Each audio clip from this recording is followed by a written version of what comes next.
ناظرین، پاکستان کو کس طرف جانا ہے؟ پاکستان کا معاشی مستقبل کیا ہے؟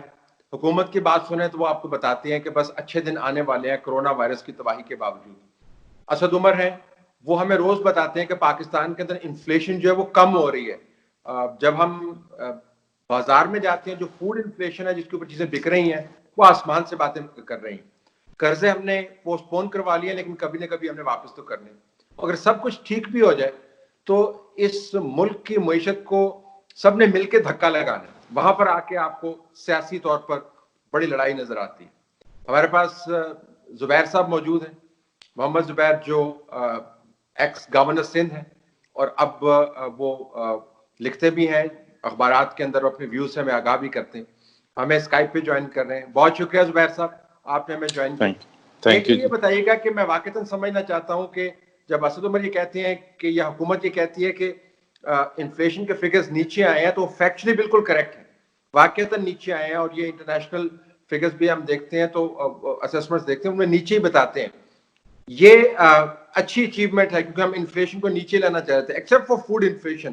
سو از دیٹ گڈ اور از دیٹ بیڈ؟ کیا ہے یہ؟ انفلیشن کم ہونا تو ایک اچھی بات ہے، لیکن دو چیزیں اس میں، ایک تو چند ماہ کے بیسس پر ہم ایک اسیسمنٹ نہیں کر سکتے، بیکاز جب ہم انفلیشن کی ایک تو منتھ ٹو منتھ فگرز ہوتی ہیں اور ایک پورے سال کی ریپرزینٹ کرتی ہے، تو زیادہ امپورٹنٹ ہوتا ہے ایئر ٹو ڈیٹ جو انفلیشن ہے، وہ ابھی تک جولائی سے لے کے پچھلے سال سے لے کے اپریل کے اینڈ تک وہ ڈبل ڈیجٹ میں ہی ہے، جو کہ بہت ہی ریئر ہے پاکستان میں، ایٹ لیسٹ پچھلے کافی سالوں سے۔ سو ایک تو ڈبل ڈیجٹ انفلیشن چل رہی ہے، دوسری یہ ہے کہ اس کا ایک خود حکومت ہی ایکسیپٹ کر رہی تھی، اسٹیٹ بینک اپنا پالیسی ریٹ اتنا ہائی رکھ کے کہ وہ اس لیے کہ انفلیشن بہت ہائی ہے، اس لیے اس کو انفلیشن کو مزید آگے بڑھنے کی وجہ سے 13.25% انہوں نے پالیسی ریٹ رکھا تھا۔ تو حکومت کا ایک جو بہت ہی امپورٹنٹ برانچ ہے جس کا کام ہی یہ ہے کہ انفلیشن کو کنٹرول کرنا، وہ اسٹیٹ بینک،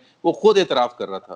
ہوا یہ کہ جب سے یہ کرونا آیا تو ڈیمانڈ بالکل پلمٹ کر گئی، اور زیادہ تر پروڈکٹس کی یا سروسز کی مطلب لوگ خرید ہی نہیں سکتے۔ تو یہ کہہ رہا کہ کاریں جو ہیں اس میں انفلیشنری ٹرینڈ جو ہے باقی نہیں رہا، تو وہ تو خرید ہی کوئی نہیں رہا۔ And likewise, several other products and services are not available. So real test حکومت کا اس وقت ہوگا، and that is why State Bank نے پالیسی ریٹ significantly کم کیا ہے، لیکن اب بھی بہت سے بزنسز کی یہ تقاضا ہے کہ یہ مزید کم کریں، اور ہو سکتا ہے آئندہ آنے والے مہینوں میں وہ مزید کم کریں، بٹ فار ناؤ ہمیں انفلیشن کا صحیح مظاہرہ اس وقت دیکھنا ہوگا جب نارمل اکنامک ایکٹیویٹی شروع ہو جائے گی۔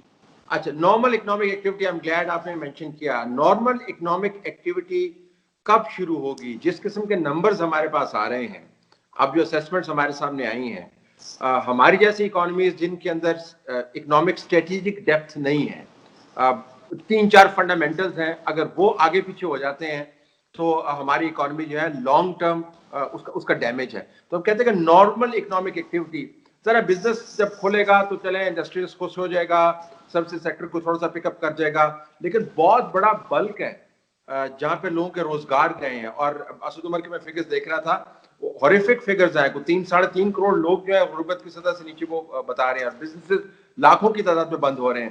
وہ کب ریوائیو ہو سکتا ہے آپ کے خیال میں؟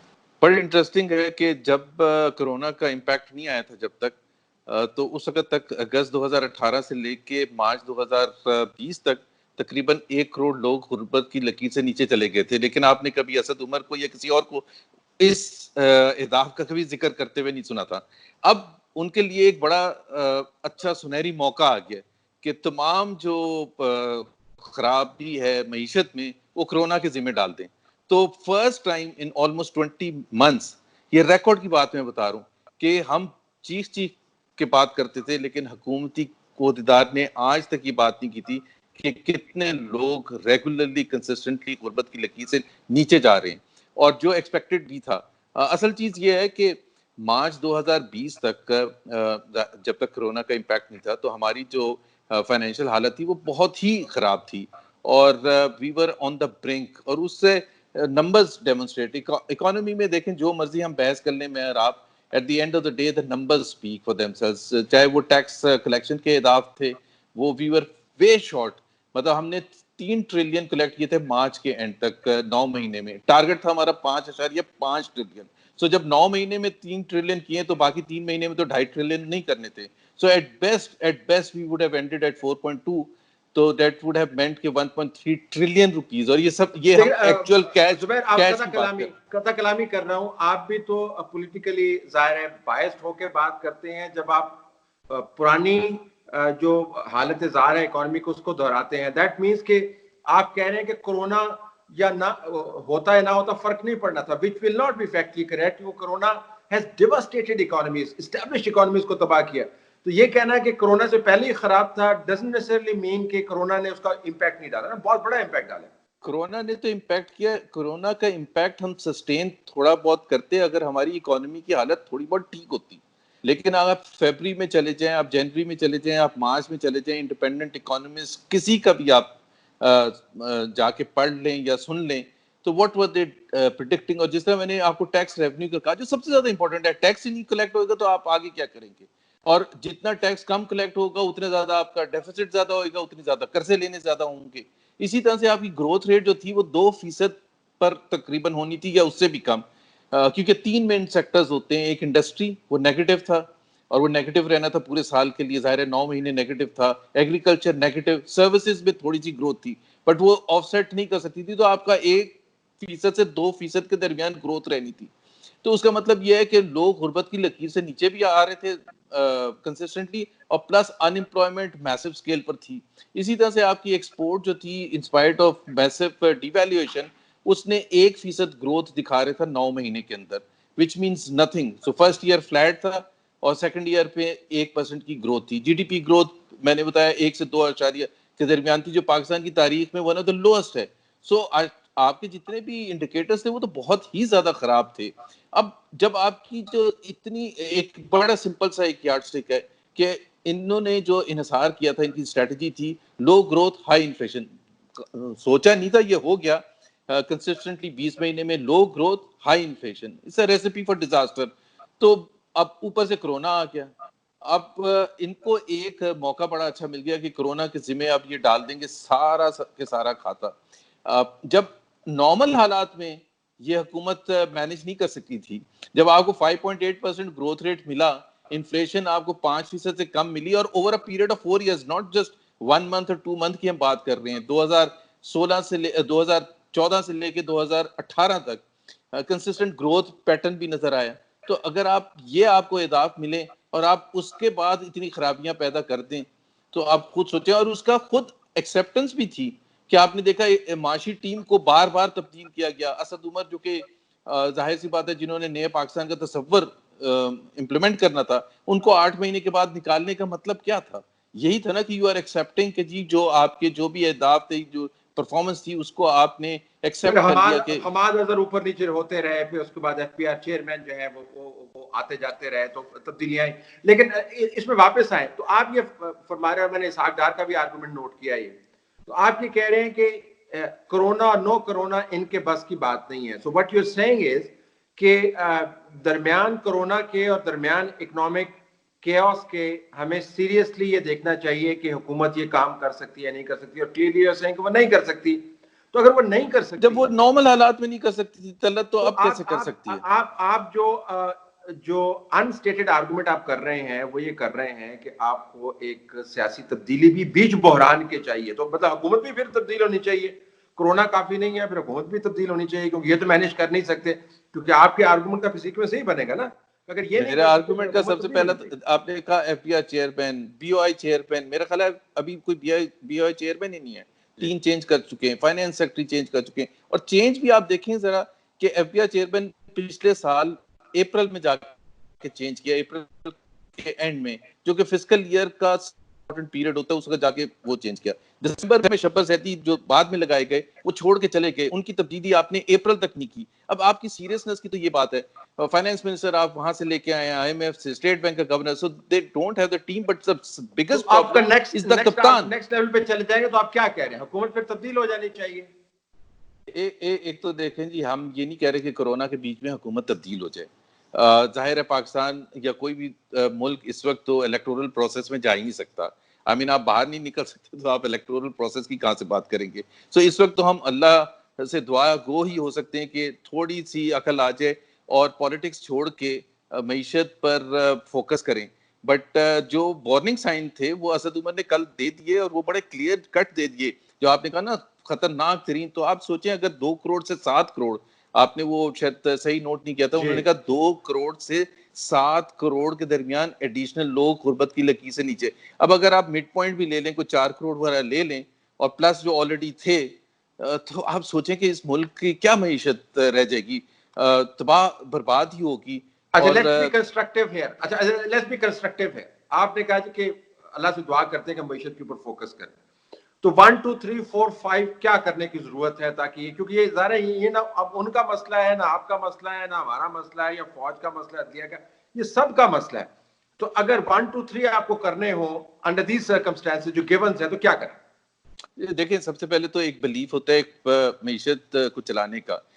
ہمارے بلیف ہے اور ہم اسٹرانگلی اس کے بیسس پر کنسسٹنٹلی ہم مانتے ہیں کہ growth is the most important aspect. کہ اگر آپ یہ کہتے ہیں جی گروتھ تو ہوگی, لیکن اس میں اگر وہ سب سیگمنٹس آف سوسائٹی کے فوائد حاصل نہیں ہوں گے تو ہم وہ اس گروتھ کے اگینسٹ ہے. یہ بالکل لاجیکل بات ہے. جس کنٹری میں غربت اتنی زیادہ ہو, جس کنٹری میں اتنا ماس ان امپلائمنٹ ہو, تو پہلے تو گروتھ کا مطلب یہ ہے کہ بگ بزنسز کو آپ نے انسینٹ دینا ہے تاکہ وہ انویسٹمنٹ کریں, دبا کے انویسٹمنٹ کریں, ماحول کو ٹھیک کریں. میں آپ کو صرف ایک ایگزامپل دیتا ہوں کہ real estate sector, construction sector کو پہلے تباہ برباد کیا, ڈرا کے ان کو بھگا دیا یہاں سے. 18-19 مہینے کے بعد جب کرونا شروع ہوتا ہے تو وہ کہتے ہیں کہ آپ کو پتہ ہے کہ کنسٹرکشن انڈسٹری اگر چلے گی تو 40 انڈسٹریز کو فائدہ ہوگا, سیکٹرز کو. یہ تو اگست 2018 میں بھی this was true. So why it took you 20 months and that too in the middle of corona crisis, you are giving incentives. So بات یہ ہے کہ وہ جو incentives کی اتنی دیر میں شروع کیا ہے, our belief is we will do everything that is possible to ensure the return of the growth trajectory. This is fundamental for Pakistan. Growth ہوگی تو اس سے انویسٹمنٹ ہوگی, اس کی وجہ سے ٹیکس کلیکشن بڑھے گا. دیکھیں ٹیکس کلیکشن 5.5 ٹریلین کر دیا تھا, اس سے زیادہ مذکر خیز بات نہیں ہو سکتی کہ ان اے ڈکلائننگ اکانومی جہاں گروتھ نہ ہو رہی ہو اس میں آپ 40% ٹیکس ریونیو بڑھانے کی بات کریں. It was never to come. It was like even ایک میرا خیال ہے اے لیول کا بچہ بھی یہ کہے گا کہ یہ دس از فلاڈ پالیسی. سو پالیسی تو پہلے آپ صحیح اے کریں. لیول کا بچہ تو یہ کہے گا, آئی ایم ایف کا جو پروگرام ہے وہ یہ نہیں کہے گا. یہ جتنی کنڈیشنلٹیز ہیں, جتنی اسٹریٹجیز ہیں, جتنے ٹارگٹس ہیں, جتنی ڈیفلیشنری اسٹریٹجیز انہوں نے بنائی ہوئی تھی, وہ ساری کی ساری جو ہیں وہ تو آئی ایم ایف ڈریون ہے. مطلب وہ تو آپ کہہ رہے تھے کہ آپ نے ڈیسلریٹ کریں, آپ بہت زیادہ اوور اسپینڈ کر رہے ہیں, سبسڈیز دے رہے ہیں, آپ قرضے لے کے اسپینڈ کر رہے ہیں, تو آئی ایم ایف کے پروگرام سے نکلنا پڑے گا نا پھر تو. You have to come with your own arguments کہ what is logical, what is practical and what زبیر یہ آئی will ایم ایف کا help. دوبارہ دہرا دیں, وہاں پہ فریز ہو گیا تھا کہ آئی ایم ایف کو تو ہم نے ایسے کر دیا. آئی ایم ایف کو ہم نے جس طرح سے پیش کی ہے کہ ایک ڈرا دھمکا کے جی ہمارے ہاتھ بندھے ہوئے ہیں, آئی ایم ایف سے ہم نے $6 بلین 3 سال میں ادھار لینا تھا, لون لینا تھا, تو اس وجہ سے ہم مجبور ہیں ان کی پالیسیز فالو کرنے میں. بالکل غلط ہے. آپ پچھلی دفعہ بھی آئی ایم ایف کا پروگرام تھا, پورے 3 سال I was involved from day 1 to the last process, اس کی ہر کوارٹرلی ریویو میں, ٹارگٹ سیٹنگ میں. بھائی they are just normal people. آپ بیٹھ کے اگر یہ کہیں کہ دیکھیں اکانومی شرنک کر رہی ہے, میں 40% ٹیکس کیسے بڑھاؤں گا؟ اگر میں نے 40% ٹیکس کلیکٹ کر بھی لیے تو میں سارے بزنسز کو تباہ کر کے ادھر تک پہنچوں گا. کیونکہ اگر ایک دکان والا اگر ٹیکس نہیں دے سکتا 100 روپے اور میں اس کو کہوں کہ آپ 500 روپے دیں, بجائے کہ میں کہوں انشور کروں کہ 5 دکانیں اور کھلیں اور سب 100 روپے دے دیں. So basically I M F is very, مطلب ظاہر ہے سختی تو کرتا ہے. It is just like a relationship between a lender and a borrower, whether it's a Pakistani bank اور it is I M F. کہ جب آپ بینک جاتے ہیں تو وہ کچھ شرائط ایسی دیتا ہے جو سخت ہوتی ہیں, کچھ شرائط ہوتے ہیں جو آپ پریکٹیکل طور پر اس کو کہتے تو ہیں اب کہ میڈل آف دا پروگرام ہم ان سے نیگوشیٹ کر لیں دوبارہ سے. ایبسولوٹلی نیگوشیٹ کریں. دیکھیں جب پچھلی دفعہ پروگرام کا سلسلہ شروع ہوا تھا اور آپ کو پتا ہے 8-9-10 مہینے ہو چکے تھے اور اسد عمر واشنگٹن میں کچھ ٹرمز فائنلائز کر کے آئے, جب وہ واپس آئے تو پتا چلا کہ ان کو فارغ کر دیا گیا ہے. I mean it has never happened, it was a real scandal. Finance secretary جو تھے یونس دھاگا صاحب, ان کو میٹنگ کے دوران اٹھا کے جب انہوں نے کوئی اعتراضات کیے، حفیظ شیخ صاحب جب فائنل سائن آف کرنے کے لیے تیار ہو گئے تھے تو یونس ہاگا نے اعتراض کیا، تو that was the end of his career, because اس کے بعد انہوں نے شکایت کی پرائم منسٹر کو حفیظ شیخ نے، اینڈ ہی واز شون دا ڈور، ان کو انسرمونسلی نکالا، he felt so bad, he resigned from a grade 22 position. It is a rare thing in Pakistan. So ہم نے نیگوسیشن اتنے پور طریقے سے کیے تھے. Yes, this is the time. This is also an opportunity. Corona has given us the opportunity to renegotiate everything. And ان کے ساتھ بیٹھ کے آپ اپنے اہداف بتائیں what is practical and what is not practical. چاہے آپ وہ $6 billion روک دیں، اس کے مزید IMF has been good to Pakistan. In fact, $1.4 billion انہوں نے within days approve کیا، وہ پاکستان اسٹیٹ بینک میں ریسیو بھی ہو چکا ہے. So let's not demonize IMF کہ جی وہ ایک unreasonable قسم کا ایک ادارہ ہے جو سمجھتا ہی نہیں ہے کہ آپ کی اپنی مشکلات کیا ہیں، نہ پریکٹیکلٹی کو سمجھتا ہے. We also have to tell them this is a political government. خدا کے لیے this is not a military government کہ ہم جواب دے نہیں ہیں. عوام کے پاس بھی جانا ہے. سختیاں اس قسم کی ہونی چاہیے جو عوام کو ہم کنونس بھی کر سکیں کہ انپریسیڈنٹڈ آپ یوٹیلیٹی پرائسز بڑھاتے جائیں، آپ ٹیکسز انریزنیبل تک بڑھاتے چلے جائیں. تو وہ اس قسم کی پالیسیز IMF اگر آپ کو کہہ رہا تھا اور آپ نے ہاتھ باندھ کے، بیکاز آپ کے سامنے جو لوگ بیٹھے تھے وہ خود IMF کی پالیسی پر بلیو کرتے ہیں. حفیظ شیخ is an IMF world bank person. وہ پاکستان میں آئے اس وقت ہیں جب جھنڈا لگا ہے، تو وہ جب جھنڈا اتر جاتا ہے وہ واپس IMF ورلڈ بینک چلے جاتے ہیں. رضا باقر صاحب IMF سے آئے ہیں اور جیسے ہی جھنڈا اترے گا وہ واپس چلے جائیں گے. سو ایک آپ کا اپنا بلیف ہوتا ہے. They are not responsible to the people, they are not part, they are not the elected representatives. تو وہ جب الیکٹورل پروسیس شروع ہوگا تو یہ لوگ جا چکے ہوں گے، باقی عثمان ڈار اور یہ سارے واپس جواب دے رہے ہوں گے عوام کے سامنے جا کے. Okay, I have to leave it there. زبیر بہت شکریہ آپ نے مجھے. Thank you very much.